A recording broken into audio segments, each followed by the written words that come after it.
I look around the room and I say, wow, it's just one of the changes in my life as I get older. I suddenly seem to have people paying attention to what I say. And sometimes it worries me because if I've changed what I've been saying or whatever. Anyways, I hope I won't bore you too much tonight, and we'll see how this goes. Two things I should mention is that this is, I'm trying to feel my way through a different way of thinking about history, which I'll get to in a second. So I really would like your sense as to whether what I'm talking about makes any sense. It makes sense to me, but we'll find out. The second thing is that, much to my dismay, when I printed out the text today, it's 34 pages, double-spaced, which will take me about 2 hours to read. So I'm editing as I go. So hopefully if you fall asleep, I'll understand. So I'd like to begin, too, by, again, acknowledging this as the traditional and unceded territory of the Lekwungen-speaking peoples. And I also want to thank the San Jesus Esquimalt and Wasanic peoples, who are guardians of this territory, past, present, and future, for allowing it to use it today.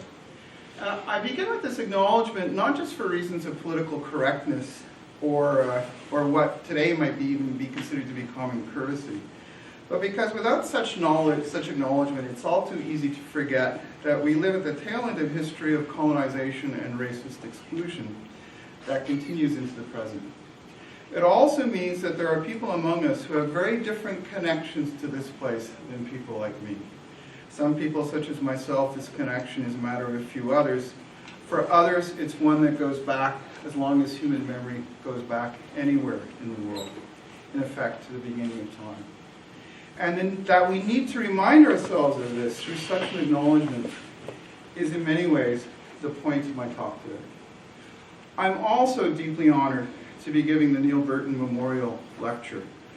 As mentioned, I knew Neil Burton when he was a PhD student at McGill in 1973. And Neil went to China in the first cohort in 1972-73. And I went in the fourth in 1976 to 78. I also have other connections. For those of you who know the Burton family, I was also his brother Don's student at UBC. I took a course with him on Japanese history. I was even his teaching assistant. But I most remember Neil and his family from 1976 to 78 when I was in China, and he was a foreign expert there with his family. It's important to note that at the time we were in Beijing, in ways that I think are very hard to understand now, China wasn't really part of this world that we're in here now. Socially, politically, and even in terms of distance, it wasn't connected to this place. It was possibly the furthest place in the world from here. Right? You couldn't even fly directly to China from Canada or anywhere else in the Western world. Today it takes a flight of a little over 12 hours, depending on where you're leaving from. At that time, it would take as long as 5 days to get to Beijing from Montreal, where I was living. You had to go to Hong Kong via Tokyo. You then took the train to the border.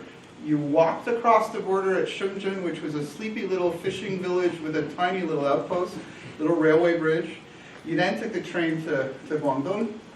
And then from there, it was a day and a half by train to Beijing. I arrived in China 10 days before Mao Zedong died. The Cultural Revolution was in full swing. There were almost no foreigners there. There were the foreign diplomats and their families. There were 300 foreign experts like Neil and often with their families, and a few thousand foreign students, mainly from the Third World. There were a few tourists. And those that were there had to always come on an official China Travel Service tour with an official guide. And outside of Beijing and Shanghai, foreigners would be followed around quite literally by crowds of hundreds of people because they had never even seen foreigners before.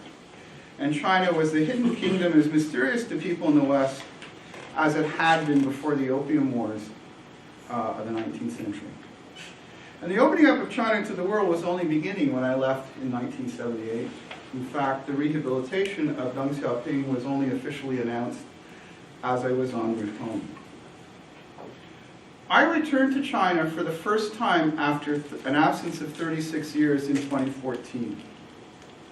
And what struck me most was not the incredible transformation of Chinese cities and their amazing infrastructure, the efficiency of the Beijing subway system, for example. But what struck me the most is the ways in which China is today connected to the rest of the world. For good or for ill, much the same products available here are available there. Wangfujing in Beijing is disturbingly reminiscent of Times Square in Hong Kong. Hollywood films are shown in the theaters. You can buy the recent issue of Vogue magazine on the corner newsstand. Meanwhile, the internet connects me to my university servers at home.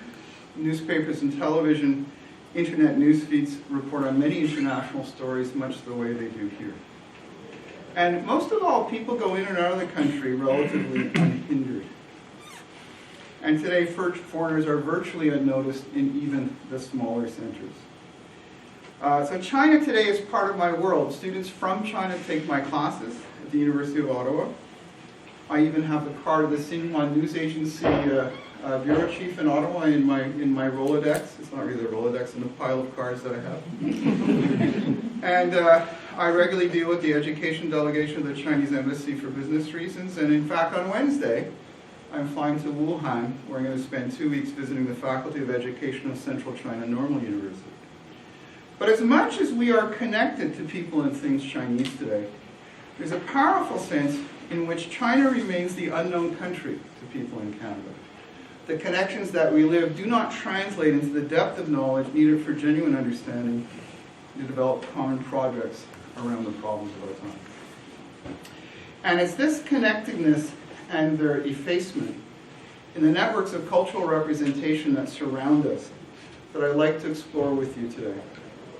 I am proposing a different way of doing history, one that does not read things through the lens of nationalizing accounts, but seeks instead connection to people and to others around them, and indeed to others at some distance removed in time and place, through what I've come to call a pedagogy of connection. We begin with a microspace such as this room, and the people and things here in this moment. And we trace outwards and backwards through time the material, embodied, and symbolic connections that make this place and that have remade this place over time. And although in this example I'm concerned with this present moment in this place, this can also be done in terms of other places and other times as well. I'm going to argue that much as we are connected to other parts of the world materially and in embodied ways, the cultural landscapes around us are marked and labeled in ways that do not privilege particular histories of dominance, but squash the representation of the lived connections that we have to people and places and things in the rest of the world. A brilliant PhD student of mine, Nicole Grant, and I have theorized this marking as the wallpaper of dominance. Wallpaper because it's in the background, normally unnoticed and less torn, otherwise a banal pattern that repeats. But also wallpaper because it papers over the actual creation and recreation of dominance. And it seems to me that it's this wallpaper that enables racist violence and hides the ongoing violence of colonialism by naturalizing the presence of certain kinds of bodies, certain languages, and certain cultural practices as part of this place, as somehow belonging, while rendering other bodies, languages, and practices alien, exotic, things that are not of this place and don't belong. And it seems to me this is the kind of thing that licenses the racist trolls who deface the "How Do You Challenge White Supremacy" poster, and allow them to think that they and not others belong here. So one way of thinking about this wallpaper is in the names that surround us. We live in a world filled with signs, street signs, traffic signs, advertisements, brands, logos, words in our mapping apps on our cell phones. And these signs tell us that we're in the city of Victoria, an English name, and a name that's generally unquestioned by first language English speakers who are the majority here. This, too, is a pattern that continually repeats, as we'll see, this dominance of image. Yet, in fact, Victoria is named after this person, Queen Victoria, who was an English monarch of the same name, who lived on the other side of the world. In fact, at the time Victoria was named Victoria, the Pacific Northwest was the furthest place in the world from England. It took a minimum of 6 to 8 months to a year to get here. And the actual naming was an expression of British power, enforced by the gunboats sitting in the harbor, and as such, it in itself was an act of colonialism. One that silenced the Lekwungen name, a name that had been used for thousands of years. So today, except for the kind of acknowledgement that I began with, it seems that English speakers and not Lekwungen speakers belong in this territory. Similarly, people refer without reflection to the name of this province, British Columbia. British Columbia is named after the Columbia Territory, and the British was added, allegedly at the suggestion of Queen Victoria, to differentiate it from the country of Columbia that was being established in South America at the same time. Again, we might want to think about the power relations involved here. Let's say today that we decided to name the city of London, England, after me. Timothyville, I think, has a nice ring to it. But what kind of power would we have to use to not only agree amongst ourselves, I guess I have to shut the door, I won't let you out before it happens, but to make sure that the name sticks in London itself? Right. Beyond this, the Columbia Territory was named after the Columbia River, which was named after the SS Columbia, a fur trading vessel sent out by John Jacob Astor from New England, which in turn was named after this person, Christopher Columbus, the alleged discoverer of America, even though at the time of his discovery, 2/5 of the world people lived in the Americas and didn't know that they needed to be discovered. But Columbus was also responsible, amongst his greater claims to fame, for organizing the genocide of the Arawak people on the island of Hispaniola. So every time we refer to British Columbia, leaving aside the imperialist grab evidence in the naming of it British, we celebrate a murderer of thousands of people. And maybe indeed this is appropriate if we consider that the state system named by British Columbia rests on the genocide and the attempted genocide of the peoples who have lived in this territory since the beginning of time. To give a more local example of the kind that I mean, consider the Victoria School District's George J. School. This school is named after the longtime chair of the Victoria School Board, George J. He was chair for almost 30 years, so he was quite influential in the early 20th century, late 19th century. Amongst other things, he founded, by the way, Victoria College, which later becomes the University of Victoria. He also built the school, George J. School, which is named after him.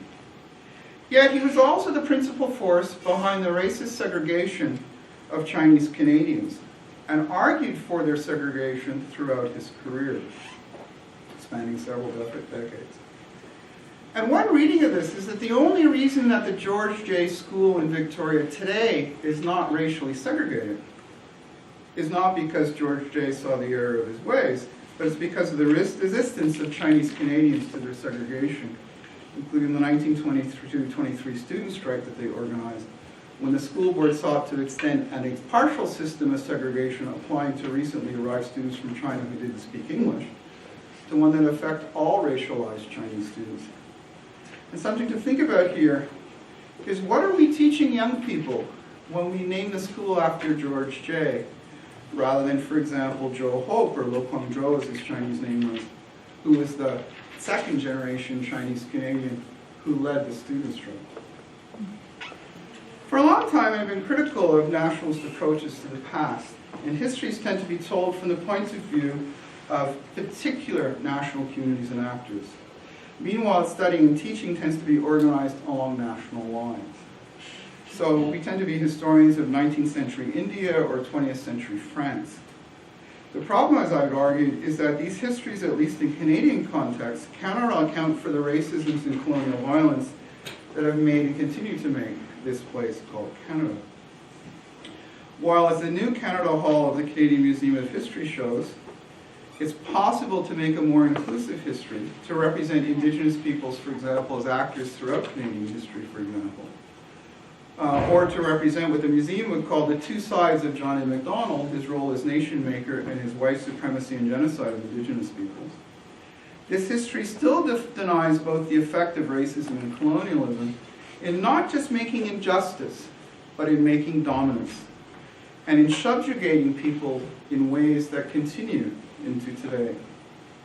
It also erases the connected ways in which human beings have actually lived in this territory called Canada, connected to others outside of nationally and politically organized boundaries.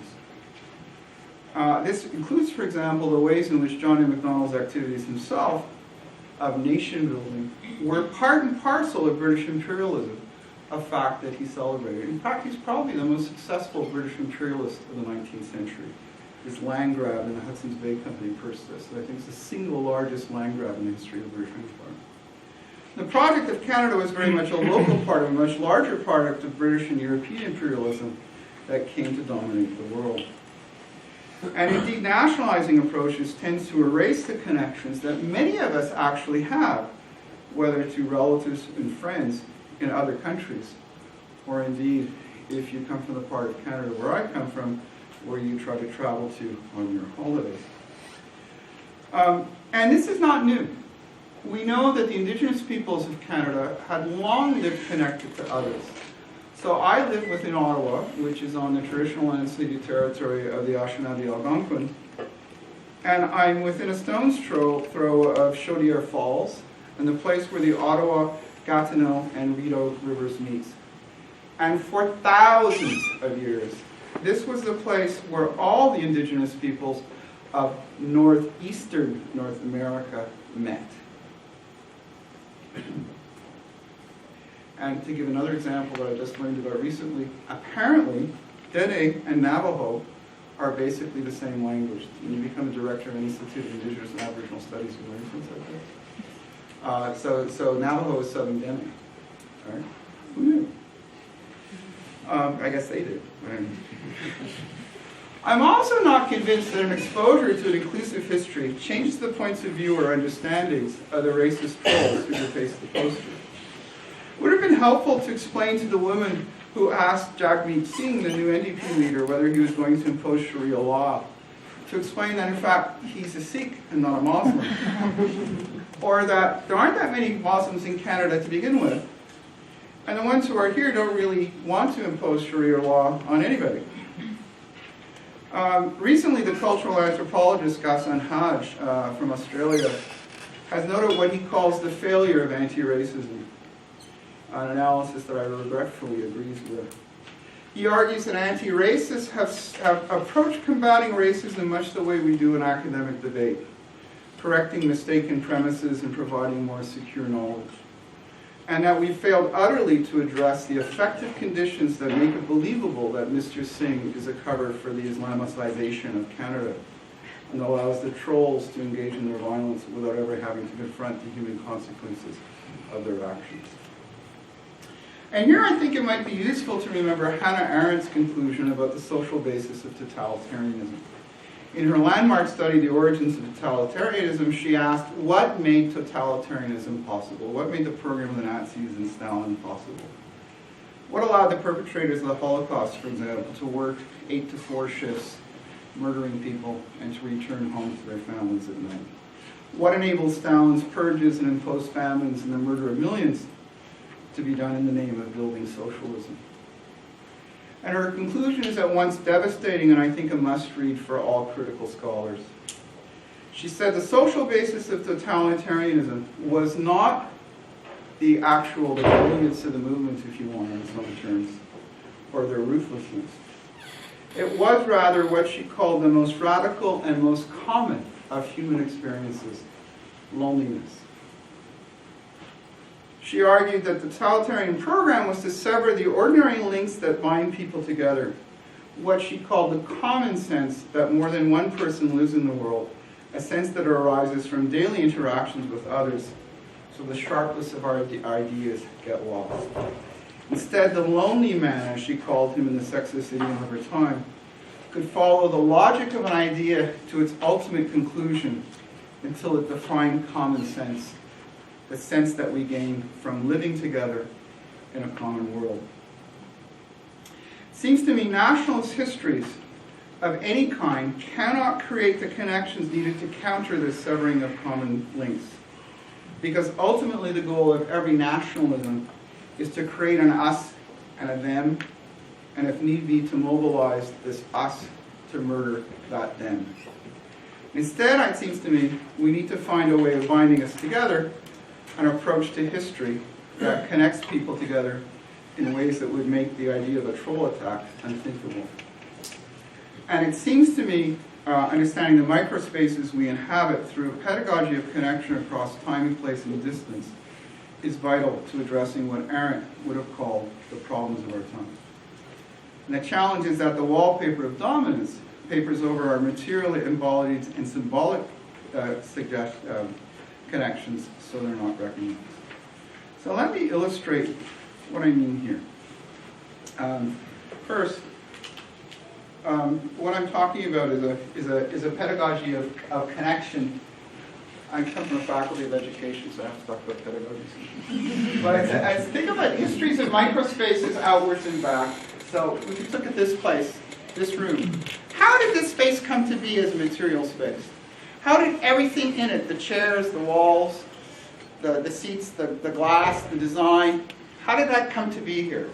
You know, where does the drywall come? 70% of the world's drywall apparently comes from Nova Scotia. Maybe that's where that comes from. You know?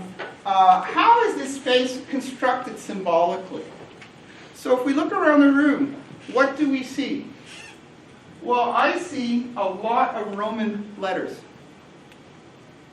Well, let's think about this. These are letters that were invented in ancient Rome on the other side of the world, thousands of miles away, thousands of years ago, yet they're here. And then how else is this space symbolically constructed? What language am I speaking? It's interesting I'm speaking English and not Lipwangan. It's interesting that the organizers of this event, who I thank sincerely for organizing it, did not see fit to translate my talk into Lipwangan. All right? And if it was in Lipwangan, how many of us here would actually understand that? All right? So there's an artifacting going on here. It also exists in how this space comes to be embodied. So how did each of us as a body get to be here? What's our own histories that leads us to be in this room at this time? Okay, some of you are misinformed. You thought it was a different talk. Mistakes happen, but that's the same thing. But beyond that, we read our bodies in terms of different categories, in terms of genders, sexualities, age, professorialness, you know, non-professorialness, thank God, etc. And these categories are themselves creations that are invented by people, made by people, and so forth. So everywhere we look in our world, it's made by human beings. Even wilderness today is made by human beings who through the decision not to develop it. All right? And it's this making that is in part a kind of magic. It means that at any given moment, we are surrounded by ghosts. Ghosts being the unseen human minds and hearts and hands that made the world we invented. And it seems to me that if we can trace these connections between people, including back through time, we can create connections that actually solve that problem of loneliness talked by Arendt. So let me give you an example of this, so I can find the right pace in my stuff. Okay? How many of you have cell phones? Okay. So something to think about is that the cell phone in your pocket actually connects you quite literally to the world. Right? 70% of the world's cell phones are constructed in a single factory in Shenzhen in China. This is the Apple portion of it. I'm sorry, I am an Apple. I figure you have to decide which multinational corporation you're going to sell your soul to. All right? That's your cell phone, whether you know it or not, actually directly connects you to thousands of Chinese workers and through them to their families and communities in China. But it goes beyond this. You know, it was originally designed in California. Software engineering was done in India. The different apps come from all over the place. Right? The rare earths that make the screen comes from different parts of Africa. The distribution and service networks are locally made. So you have, in a cell phone, literally a device that is made by the world.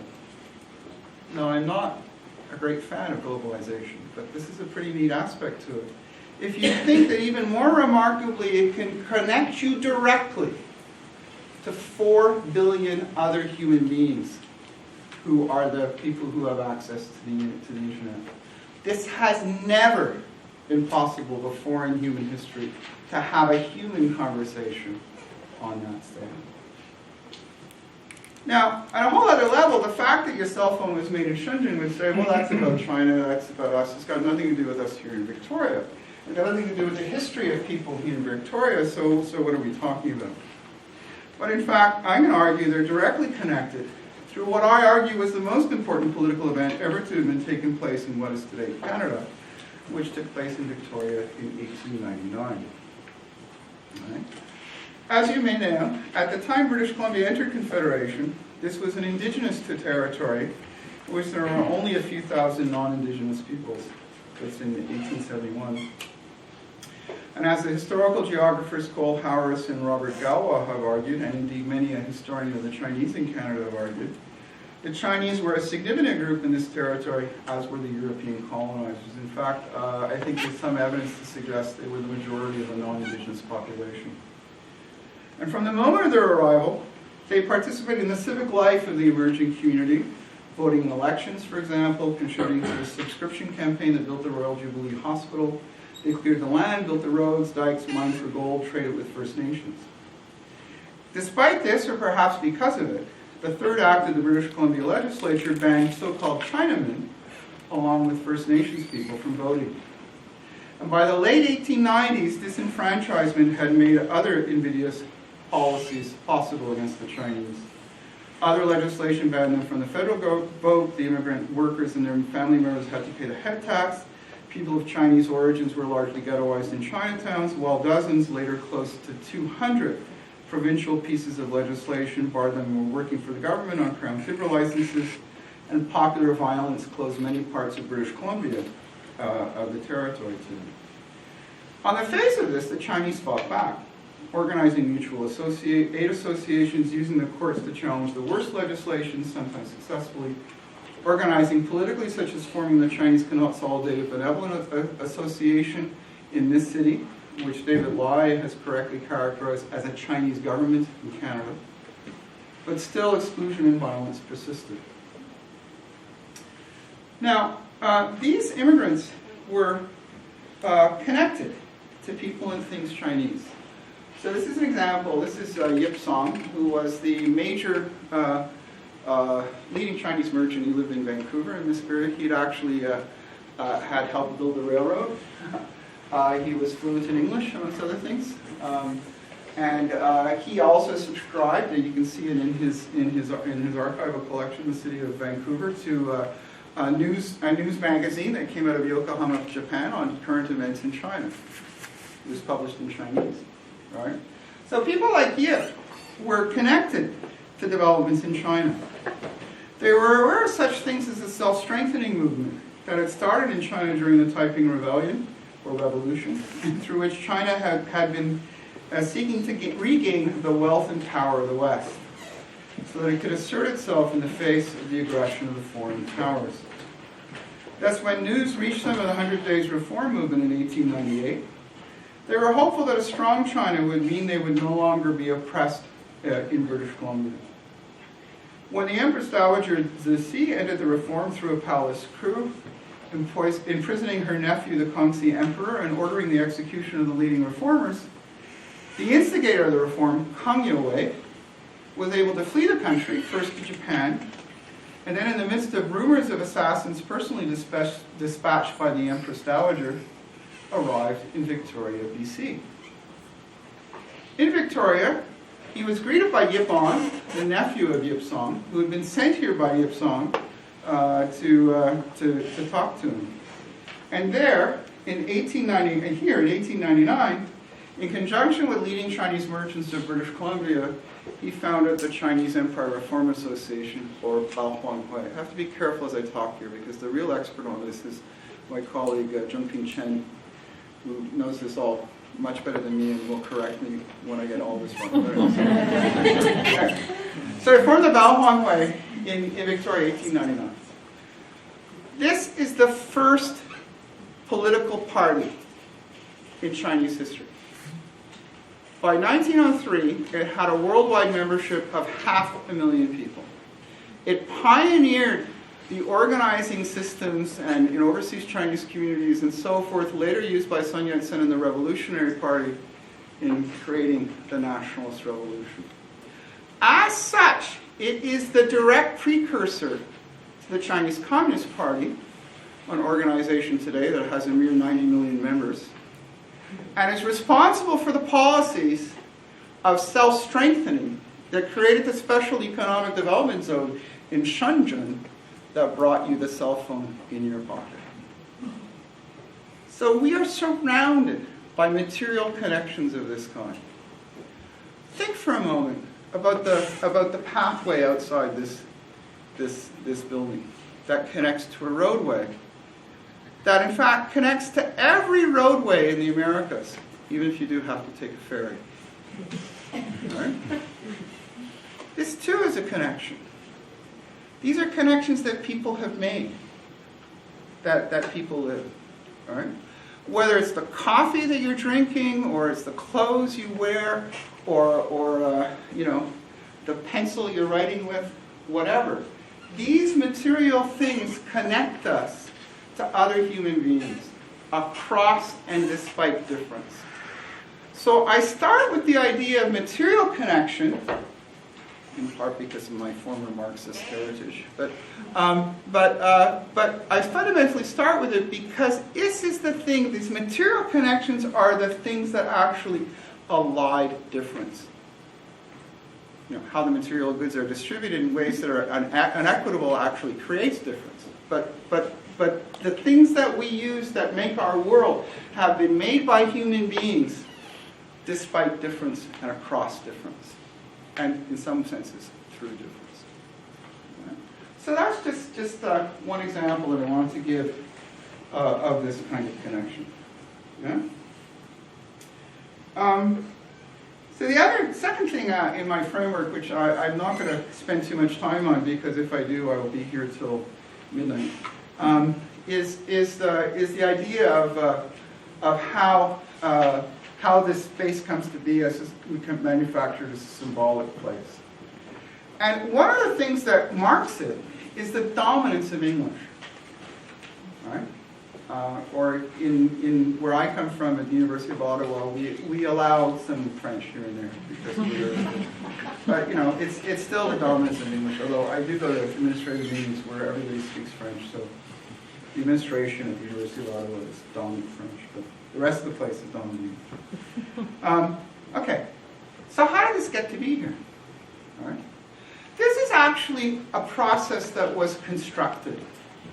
The dominance of English was constructed in the first place by creating the power of the colonizing British state.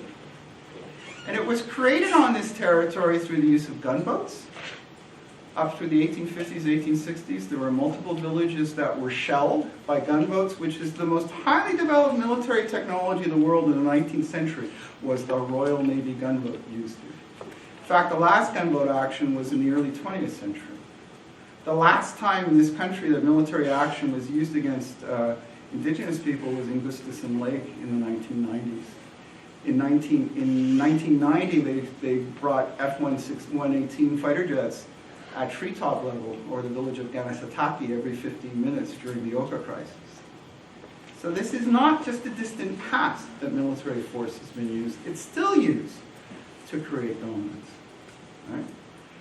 But it was also extended, as we know, gradually from what was in cannon range of the Royal Navy, through statecraft, through alliances, through a series of different policies to sort of overtake the whole territory. Later, when Canada established in 1871, it's also the state system also then developed to exclude Indigenous people, to exclude people of Asian origin from the emerging state structures. And then schools, state government-controlled schooling, take this and cement it into the stuff of our everyday lives. Okay? We see this most explicitly in the residential schools, which have explicit policies of preventing Indigenous children from speaking and learning and using their languages, but the day schools did the same things. And provincially controlled public schools also made English the dominant language. For a while in Ontario, the legislation was it was the only language of instruction. Right? On the prairies, there used to be bilingual German and English schools, and then they were all converted into English-only schools. So if English is here dominant, it's because it's been made to be dominant by actually extinguishing the languages of the people that were here and marginaling the rest of us who speak other languages. So this is actually a process that's a lived creation. But the problem that continues here is that is how this all gets related to how we embody this place. Okay? We live through a process of embodied ways. And in some ways, how we were embodied gets read against the wallpaper of dominance, gets read against the sign system. This is what the feminist scholar Nirmal Puwar calls somatic dissonance and somatic consonance. Some bodies are read as belonging because, they come from places where English is dominant. It's about English and so forth. And whiteness gets marked in this territory in similar ways, and so it goes. Right? So part of what I've been arguing here is that this whole thing gets read, who we are gets read against these processes of marking. So part of the solution, it seems to me, is to actually remark the territory in ways that make it more complicated.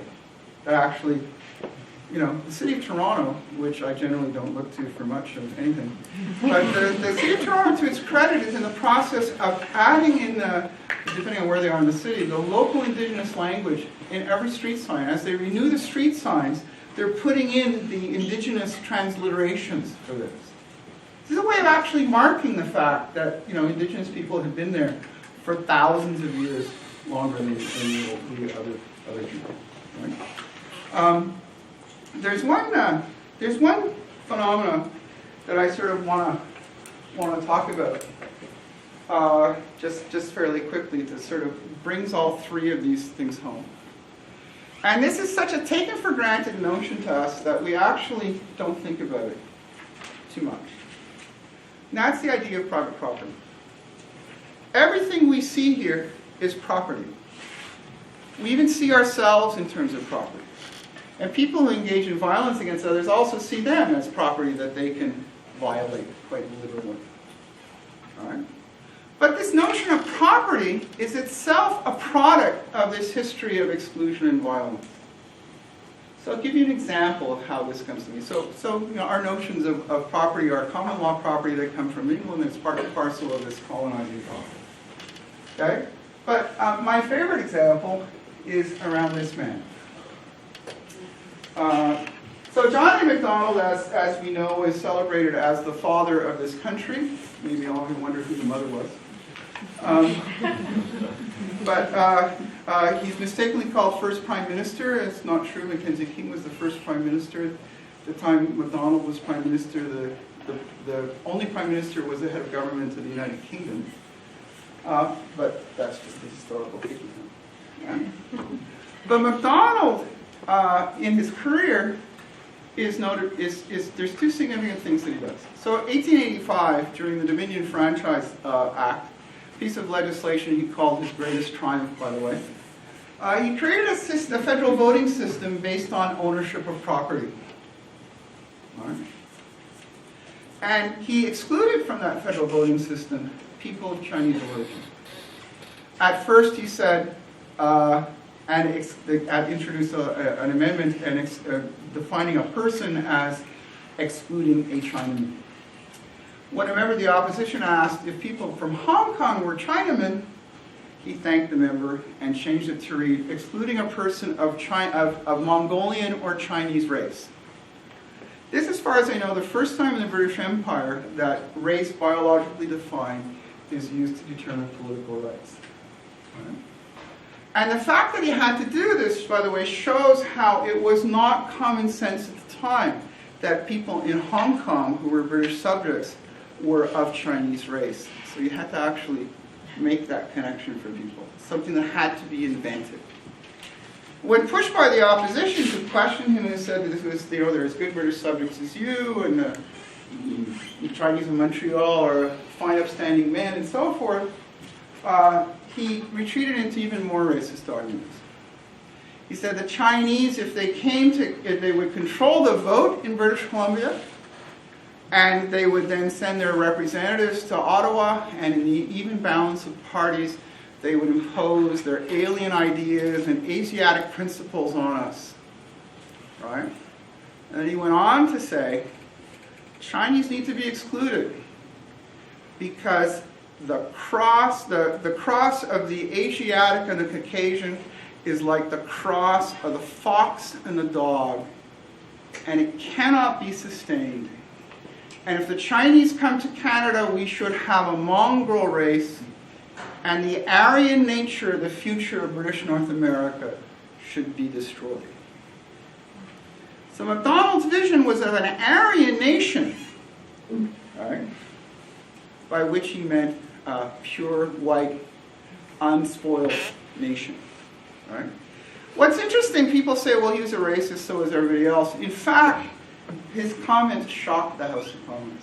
You can read it in Hansard, you can hear people going, I can't believe he's saying this. When his legislation that he called his greatest triumph reached the Senate, his own appointees debated whether they could get away with voting it down. And many of them voted against it or absented themselves from the vote because of its racist measures. The very next piece of legislation, Chinese Immigration Act, though we have a full explanation for this. His Quebec lieutenant, the Adolphe Chaptelot, who had also been the Royal Commissioner on Chinese immigration, explained to the House of Commons that what we need to do is keep the Chinese out. And he quoted John Sebastian Helmkin, who was one of the upstanding members of BC society, saying, the reason we want to keep the Chinese out is because we want to be here ourselves, and we don't want others to be here. In other words, what this was about was creating a system of power based on ownership of private property. Problem. Actually, there was this whole bunch of stuff, territory, that already existed that other people actually already controlled, called indigenous peoples. So we see this quite deliberately in the other part of MacDonald in his invention of the whole system of Indian affairs and its management and residential schools. But we see it most strongly following the Northwest, or during the Northwest Rebellion. In 1885, the main political actions, the military actions, were not against the Métis, they were against the Plains Cree, who hadn't taken treaty. All right? Following the uprising, McDonald not only arguably engineered the political assassination of Louis Riel, he also engineered the execution of the alleged perpetrators of the massacre at Duck Lake in a trial that took place in Battleford, Saskatchewan, in which the defendants were provided with no translation, in which there was no defense made possible. They were all convicted and publicly hung. By the way, public executions were no longer legal in Canada at the time. In the presence of the children from the Capel Indian Residential School, by the way, just to replace the point. He then declared 27 bands to be an insurrection, confined them on reserve using an illegal system of past laws, of past regulations. The system, by the way, is later copied in South Africa that becomes apartheid. This meant that people couldn't leave without permission of the Indian agent. And he cut off their rations so they starved to death. So John A. Macdonald is not just a white supremacist.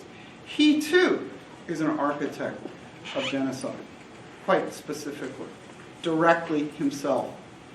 That was not a word that was used in 1887, 1886. But what he would have been called was a murderer.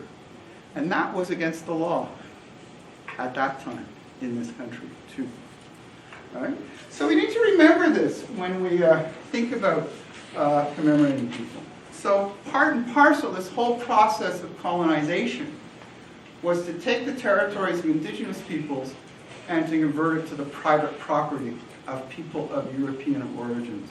This links directly the project of colonization to the project of white supremacist exclusion of racialized Asians. The whole point was not to create a system of private property that they would benefit from, was to create a system of private property that people of European and Upper Canadian origins would vary from. This, by the way, I would argue, continues in the kinds of yellow peril discourses that we see around housing prices in Vancouver. But I only mention that because I'm bitter because I sold my house in Vancouver 22 years ago. So one of the things I just want to draw your attention to here, just by way of including this, is actually comes from another set of research. A very important work that I think is also a fine piece of historical craft. And this is Timothy Snyder's book, Black Earth, the Holocaust as History and as Warning. And Snyder is a disgusting person who reads 12 languages.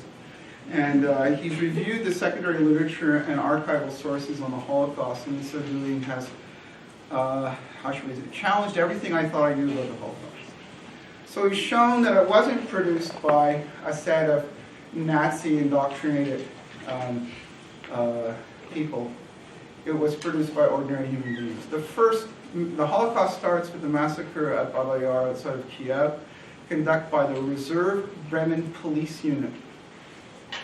And after doing the murders, 6 months later when the rotation was up, they went back to Bremen to go back to issue parking tickets.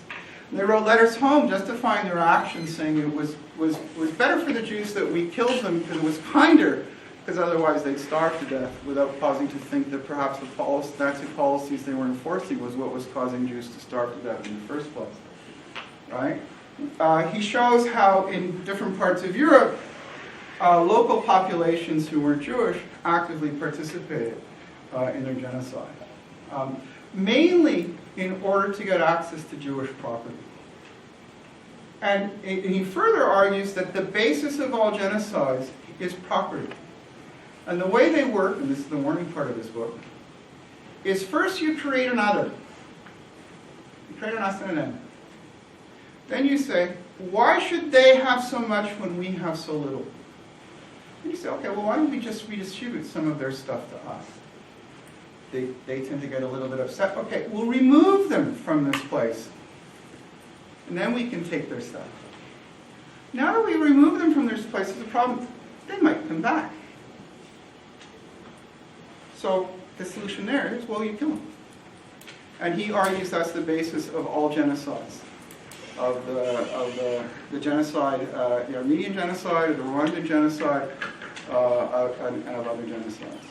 And much of that has been in the basis of genocides and attempted genocides in Canada, and continues to be today. So, of course, the histories that I've recounted today are not as straightforward as I've let on. White supremacy and colonization didn't emerge fully formed all at once. There were ongoing projects that needed to be recreated and needed to be taught. People, including those of European origins, also resisted these processes. They found ways of circumventing and inventing new identities and ways of being. And I've shown this in my own research on how Chinese Canadians in this city invented the term Chinese Canadian in the face of a world where you had to be either Chinese or Canadian and you couldn't be both. They invented the term Chinese Canadian to perfectly articulate the reality of their lives as characterizing what Homi Bhabha would later call hybridity. That people like myself, and just to be clear, on my father's side of my family, I am like 8th generation white Anglo-Saxon Protestant. I've been an Empire Loyalist stock, if you please. On my mother's side, I'm 3rd generation Chinese Canadian. So the fact that even people like myself can exist here is because of these forms of resistance, and because of the fact that when left to their own devices, human beings find ways of working together on common projects despite their differences. Yet the dominance of white supremacy is not just something that happened at a distant past.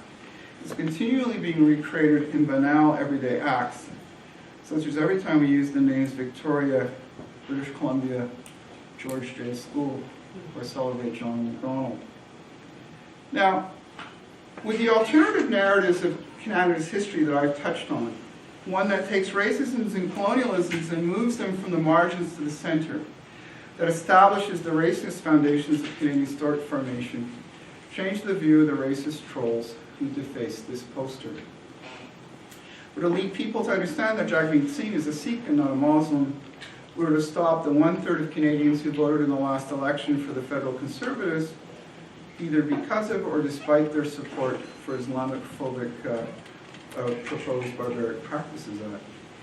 Would it help our current Prime Minister to publicly condemn Quebec's new anti-mailing law for its racist attack on Muslim women, or it would make him, a certified teacher, actually decide to adequately fund First Nation schools in this country?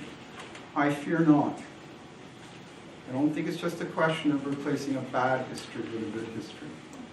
But I think a history that starts from each of us and traces the complex ways in which we're connected to others across time, across space, and across difference just might do that. Thank you.